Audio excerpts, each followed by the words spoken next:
فیض رمضان، فیض رمضان۔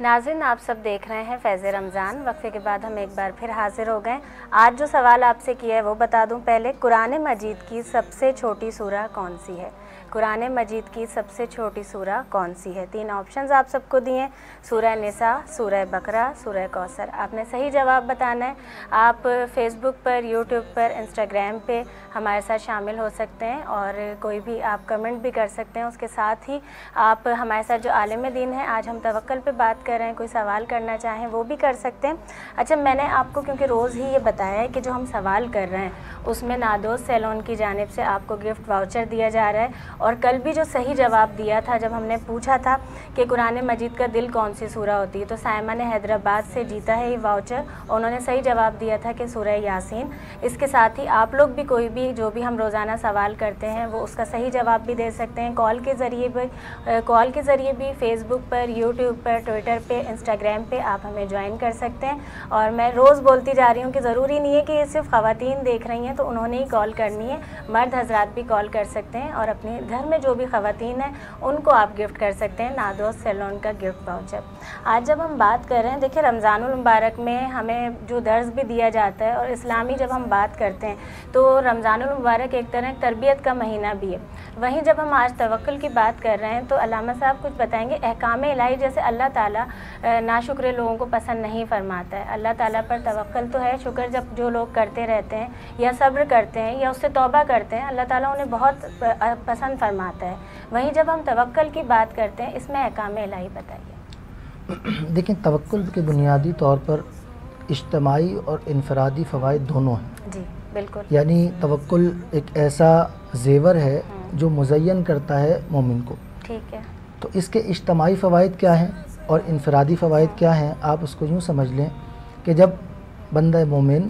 توکل اختیار کرتا ہے تو اس کے اندر سے حسد کا مادہ ختم ہو جاتا ہے۔ سبحان اللہ، سبحان اللہ۔ اور وہ مکمل طور پر، کیونکہ اس کی نگاہ میں اس کا یہ نظریہ پختہ ہو جاتا ہے، اس کا یہ بھروسہ کامل ہو جاتا ہے کہ جو کچھ مجھے عطا کرنا ہے وہ رب نے عطا کرنا سبحان ہے۔ اللہ، تو سبحان کسی اللہ۔ دوسرے کی کسی چیز سے، کسی دولت سے، کسی منصب سے جب اس کے اندر حسد ختم ہوتا ہے تو اس کے اندر ایک انفرادی طور پر اس کی طبیعت کے اندر ایک سکون آ جاتا ہے۔ آج دیکھ لیں کہ ہر دوسرا شخص دوسرے کے منصب سے بغیر کسی وجہ کے وہ حسد اختیار کر لیتا ہے، جس سے وہ دوسرے کا تو کچھ نہیں بگاڑتا بلکہ وہ اپنا ہی سکون برباد کر لیتا ہے۔ اور یہ ایک اجتماعی، اس کی جو یہ کہہ لیں کہ اس کا فائدہ ہے، وہ اجتماعی فائدہ یہ ہے کہ جب انسان توکل اختیار کرتا ہے تو وہ دنیا سے بے نیاز ہو جاتا ہے۔ سبحان اللہ، دنیا سے سبحان بے اللہ۔ نیاز ہونے کا مطلب یہ ہے کہ وہ بندہ مومن وہ ایسا اپنا راستہ اختیار کرتا ہے کہ اس کے اندر سے لالچ ختم ہو جاتی ہے، اس کے اندر سے یہ چیز ختم ہو جاتی ہے کہ میں کسی کی خوشامد کر کے کوئی منصب اختیار کر لوں۔ کیوں؟ کیونکہ اس کے دل تو اس بات پر راضی ہوتا ہے، اس کا ذہن تو اس بات پر راضی ہوتا ہے کہ مجھے رب تبارک و تعالیٰ ہی دینے والا ہے اور اس کے خزانے میں کوئی کمی نہیں ہے۔ تو اجتماعی طور پر اور انفرادی طور پر قلبی سکون، ذہنی سکون کا یہ کہنے کہ ایک بنیادی طور پر ایسا بہترین وہ مزین ہو جاتا ہے جس کی بنیاد پر ہم یہ کہہ سکتے ہیں کہ یہ محبوب خدا کے صف میں آ چکا ہے، یعنی اس صف میں شامل ہو چکا ہے جہاں اللہ کے پیارے بندے شامل ہوا کرتے ہیں، اور اللہ ان سے محبت کرتا ہے، اور محبت کرنے والوں کا انعام اور اکرام انہیں کیا ہے کہ اللہ تبارک و تعالیٰ انہیں اپنی رضا دے دیتا ہے، اور انہیں دنیا کے خوف، دنیا کے غم سے بے نیاز کر دیتا ہے، ان کی ضرورتوں کو اپنے ذمہ اختیار پر لیتا ہے، اور انہیں تمام کے تمام شر سے دور کر دیتا ہے۔ بالکل بالکل۔ اچھا، جہاں ہم بات کرتے ہیں احکام الہی کی، ہم قرآن مجید عبادات اپنی بے شمار جو بھی کوئی کر رہے ہوتے ہیں، وہیں پر ہم دیکھتے ہیں معاشرے کی، کیونکہ ہم موجودہ صورتحال پر بھی بات کریں کہ ہمیں کمی دکھائی دے رہی ہوتی ہے، جب ہم بچوں کو بہت سارے لوگ شامل کر بھی رہے ہوتے ہیں اور بہت سے نہیں بھی، تو ان والدین کے لیے کیا پیغام دیں گے کہ جہاں ہم خود تو رکھیں یقین، لیکن اولاد کو بھی اس طرف راغب کریں کہ کتنا ضروری ہے؟ جیسا کہ ابتداً میں نے عرض کیا کہ یہ جو توکل ہے یہ انسان کی صلاحیتوں کو نکھارتا ہے، یعنی اس کے اندر جتنے نیگیٹو تھاٹس ہیں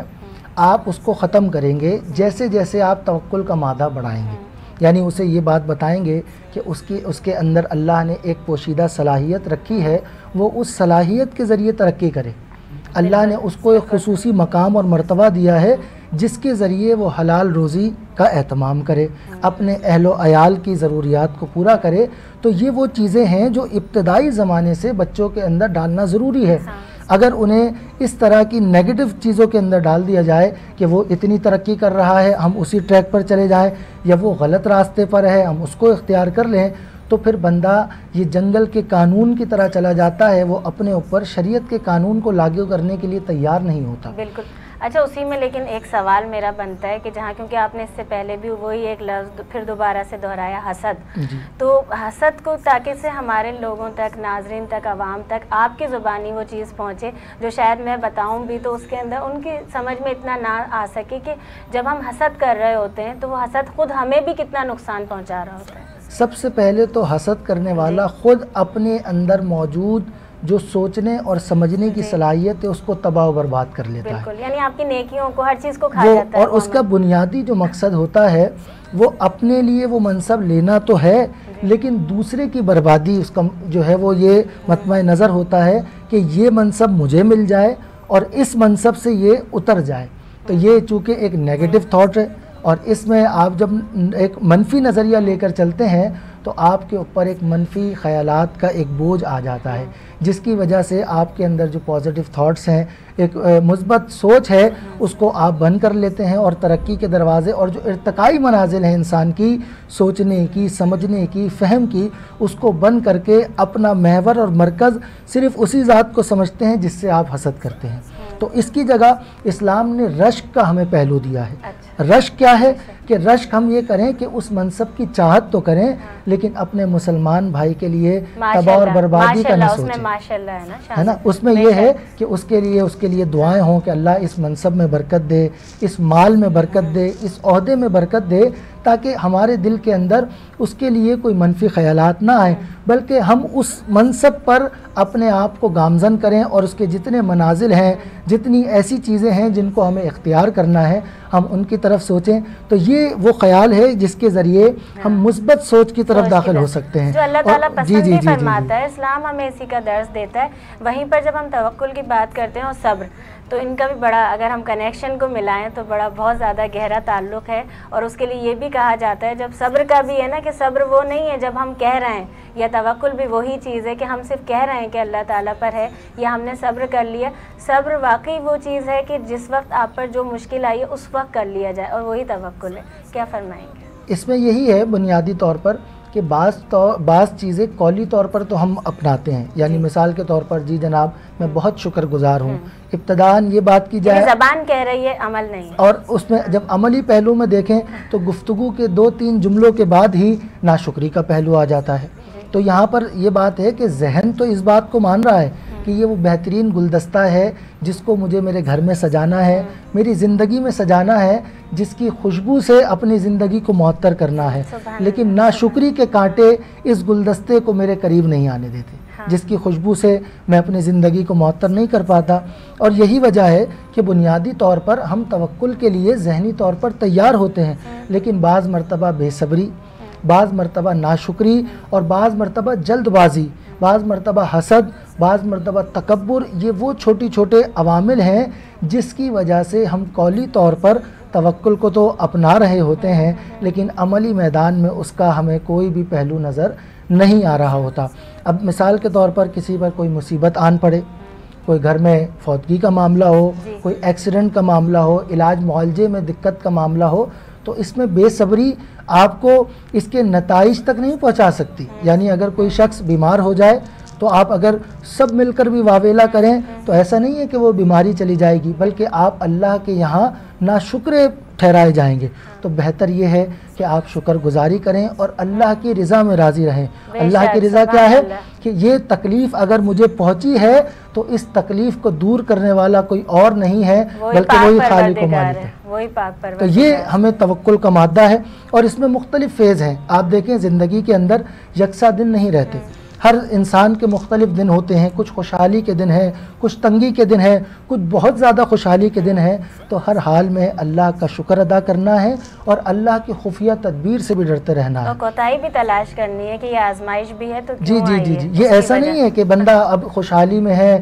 فروانی میں ہے تو یہ کہے کہ میرا سب کچھ صحیح ہے، بلکہ اس حالت میں اس کے اوپر زیادہ جو ہے شکر ادا کرنا لازم ہے کہ اللہ نے میری جو خطاؤں کو پردہ پوشی کر دی ہے، میری خطاؤں کو چھپا دیا ہے اور اپنی عطاؤں سے، اپنی خصوصی رحمت سے اپنی نعمتوں کی مجھ پر بارش کر رہا ہے۔ سبحان اللہ سبحان اللہ، کیونکہ ہماری لائیو افطار ٹرانسمیشن ہوتی ہے، وقت کی بھی کمی ہوتی ہے، دل چاہ رہا ہوتا ہے بہت ساری جو علمی خزانہ ہے نا، تو اس کو باقاعدہ طور پر کھول دیا جائے۔ اختتام کے اوپر کیا پیغام دینا چاہیں گے؟ بس اختتام میں اختتامی جملوں میں یہی کہوں گا کہ یہ جو منصب ہے، یہ رزق کی تقسیم ہے، یہ عہدے کی تقسیم ہے، یہ اللہ تبارک و تعالیٰ کی طرف سے ہے، اور یہ اسباب کی دنیا ہے، اس میں اسباب اختیار کرنا یہ ہمارا کام ہے۔ تو ہم کوئی بھی منصب کے لیے اسباب اختیار کریں، ہم اس کے لیے کوشش کریں، ہم اپنی صلاحیتوں کو بروئے کار لائیں، اپنی صلاحیتوں کو بہتر انداز میں پیش کریں، اور صرف اس دارالاسباب کے اندر اسباب پر کوشش کر نظر ہماری مسبب الاسباب کی طرف ہی ہونی چاہیے کہ یہ میرا کام ہے، یہ میں نے کر دیا، اس کام کا جو ثمرہ ہے، جو اس کا نتیجہ ہے، وہ خالق و مالک اللہ تبارک و تعالیٰ کی طرف ہے، وہی حقیقی کامیابی دینے والا ہے، اور وہی اس میری کوشش کو، کاوش کو قبول کرنے والا ہے۔ اور یہی پہلو عبادت کے اندر ہو، معاملات کے اندر ہو، زندگی کے مختلف معاملات کے اندر ہو، تو ہمارا کام صرف اور صرف اخلاص نیت کے ساتھ، سچی نیت کے ساتھ اللہ تبارک و تعالیٰ کو راضی کرنے کی کوشش ہے۔ اس میں جو کامیاب ہو گیا اسے پھر حقیقی کامیابی میسر آئے گی، یعنی وہ دنیا میں بھی کامیاب ہوگا، اور انشاءاللہ تبارک و تعالیٰ آخرت میں بھی وہ کامیاب لوگوں کے اندر شامل ہوگا۔ سبحان اللہ سبحان اللہ، ماشاءاللہ، جزاک اللہ خیر، بہت شکریہ علامہ صاحب آپ کا۔ احمد رضا کچھ سنائیں گے؟ بسم اللہ بسم اللہ۔ ہو کرم سرکار اب تو ہو گئے غم بے شمار، ہو کرم سرکار اب تو ہو گئے غم بے شمار، ہو کرم سرکار اب تو ہو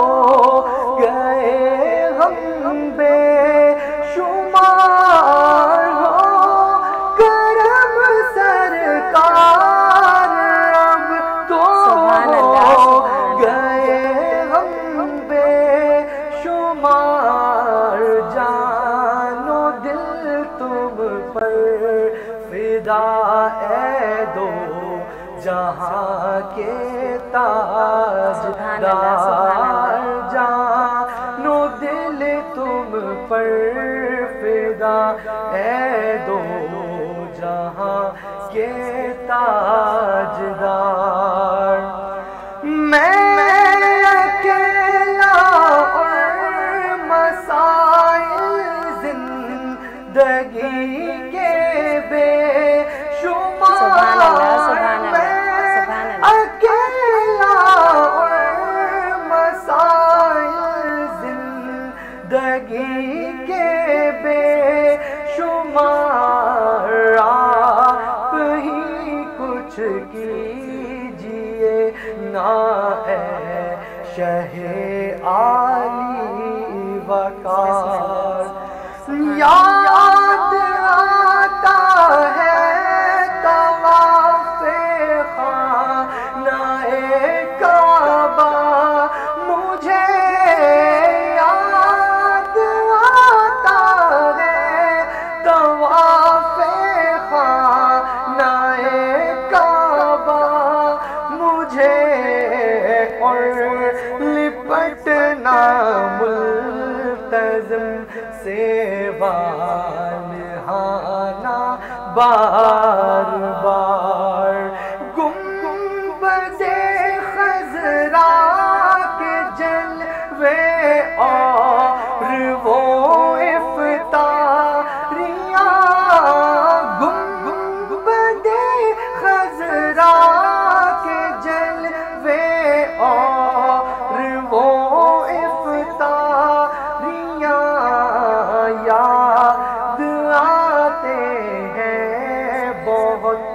رمضان طیبہ سبحان اللہ، کی سبحان اللہ، سبحان اللہ۔ بہار ہو کرم سرکار، اب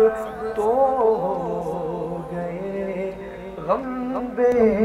شمار۔ سبحان اللہ، سبحان اللہ، ماشاء اللہ، جزاک اللہ خیر۔ آپ دونوں مہمانوں کا، آپ کا بھی علامہ صاحب ایک بار سے پھر شکریہ، دونوں مہمانوں کا بہت شکریہ۔ اور ناظرین، وقفے کے بعد کیونکہ ہمارا پینل تبدیل ہو جائے گا، دوسرے مہمانوں کی جانب جائیں گے۔ آپ سب دیکھ رہے ہیں فیض رمضان، ابھی حاضر ہوتے ہیں ایک وقفے کے بعد۔